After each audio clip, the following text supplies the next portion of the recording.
आज Doubtnut app download करें।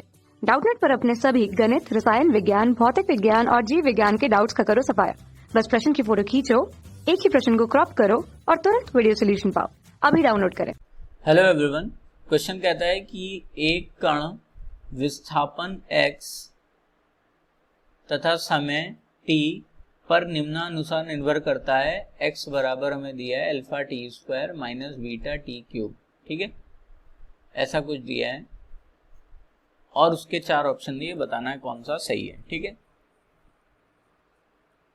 तो सबसे पहले हम चारों ऑप्शन चेक कर लेंगे क्या कह रहा है। पहला कह रहा है कण इसके प्रारंभिक बिंदु पर समय अल्फा बटे बीटा के पश्चात लौटेगा। लौटने का मतलब है कि जहां पर उसका जो विस्थापन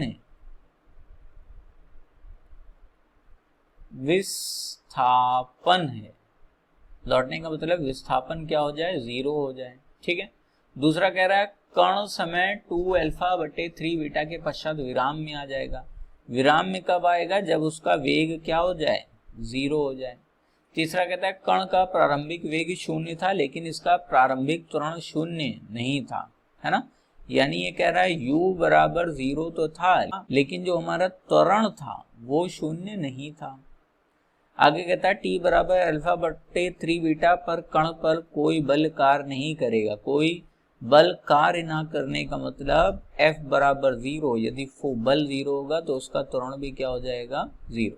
तो हम लोग चारों की वैल्यू निकाल लेते हैं। सबसे पहले हम देखेंगे कि विस्थापन कब 0 होगा। विस्थापन हमें दिया है x बराबर alpha T square minus beta cube. यदि विस्थापन 0 है तो x का मान 0 डाल देंगे। 0 बराबर हमारा आ जाएगा alpha T square minus beta T cube. ठीक है,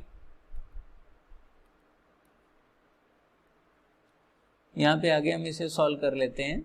तो अल्फा टी स्क्वायर का मान हमें मिल गया beta T cube. T square से टी क्यूब चला गया, यानी टी का मान यहाँ आ जाएगा अल्फा बटे बीटा। ठीक है,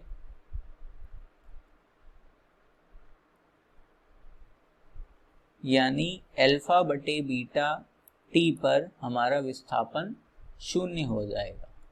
तो चेक कर लेते हैं।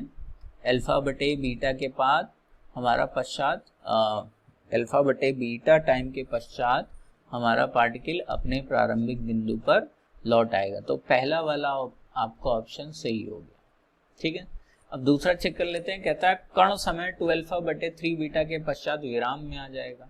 विराम में आने के लिए हम लोग इसकी वेलोसिटी निकाल लेते हैं, है ना। तो वेलोसिटी निकालते हैं। जहां से आपको दिया है यदि x बराबर alpha T square minus beta T cube, तो आप उसका अवकलन कर देंगे समय के सापेक्ष, तो हमें इसका वेग मिल जाएगा dx बाई dt। ये कितना आ जाएगा, 2 alpha T minus 3 beta T square. कहता वेग 0 हो जाए। वेग 0 करने के लिए v की वैल्यू 0 रख देंगे। ये आ जाएगा 2 alpha T minus 3 beta T square. यह आ जाएगा आपका 2 अल्फा टी बराबर 3 बीटा टी स्क्वायर। ठीक, t से t चला गया, यानी यहाँ से t की वैल्यू आ जाएगी 2 अल्फा बटे 3 बीटा। ठीक है, यानी इतने टाइम के बाद हमारी वेलोसिटी 0 हो जाएगी। और वेलोसिटी 0 होने का मतलब क्या है कि 2 अल्फा बटे 3 बीटा समय के बाद ये विराम में आ जाएगा। ठीक है, तो आपका दूसरा ऑप्शन भी क्या हो गया, सही। तीसरा ऑप्शन चेक कर लेते हैं। कहता है कण का प्रारंभिक वेग 0 था लेकिन इसका प्रारंभिक त्वरण 0 नहीं था, है ना। तो हम लोग देख लेते हैं। प्रारंभिक वेग का मतलब है t बराबर 0 पे v का मान निकाल लेते हैं। तो हम देख रहे हैं यहाँ पर तीसरा हम लोग ऑप्शन चेक कर रहे हैं। यहाँ पे v का मान हमें दिया था 2 alpha T minus 3 beta T square, है ना। तो t बराबर 0 मतलब हम लोग प्रारंभिक चेक कर रहे हैं। कौन सा चेक कर रहे हैं? प्रारंभिक। तो t का मान 0 डाल देंगे तो v हमारी क्या आ गई? 0। ठीक है, तो t इज इक्वल टू 0 पे v तो हमारा 0 है, यानी कि प्रारंभिक वेग हमारा 0 था। अब हम चेक कर लेते हैं इसका त्वरण। तो यहां से त्वरण निकाल लेंगे। जो dv बाई dt होगा, dv बाई dt हमें त्वरण देता है a, तो इसका अवकलन कर देंगे, ये आ जाएगा 2 अल्फा माइनस 6 बीटा t। तो वापस से हम इसमें t बराबर 0 डालेंगे प्रारंभिक के लिए, तो यहाँ t की वैल्यू 0 डालेंगे, ये 0 हो गया, तो अल्फा का मान आ गया 2 अल्फा। ठीक है, a का मान हमारा क्या आ गया? 2 अल्फा, यानी कि आरंभिक त्वरण हमारा 0 नहीं होगा। तो आपका तीसरा ऑप्शन जो हम देख रहे हैं वो भी सही हो गया, तीसरा ऑप्शन भी सही है। चौथा लिखते हैं t बराबर अल्फा बटे 3 बीटा पर कण पर कोई बल कार्य नहीं करेगा। कोई बल कार्य नहीं करेगा, इसका मतलब है कि हम इस पे लगने वाला जो त्वरण है उसको शून्य कर दें। त्वरण का मान हम निकाल चुके हैं 2 अल्फा माइनस 6 बीटा टी। इसमें अब हमें वैल्यू डालनी है, तो हम लोग लिखेंगे a बराबर 2 अल्फा माइनस 6 बीटा टी।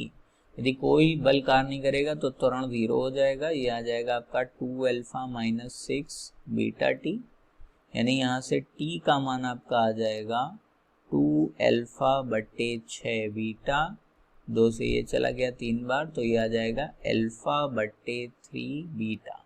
ठीक है, यानी कि t बराबर अल्फा बटे 3 बीटा पे आपका कोई फोर्स उस पर लग नहीं रहा, कोई बल लग नहीं रहा है, तो हम कह सकते हैं कि हमारा त्वरण शून्य हो जाएगा। तो ये वाला भी ऑप्शन हम लोग चेक कर लेते हैं। चौथा ऑप्शन डी वाला, अल्फा बटे 3 बीटा पर कण पर कोई कुल कार्य नहीं करेगा बल, यहाँ भी अल्फा बटे 3 बीटा आया है, यानी कि आपका चौथा ऑप्शन भी क्या है? सही है। ठीक है, तो इसके चारों ऑप्शन हो जाएंगे, पहला, दूसरा, तीसरा और चौथा। Thank you.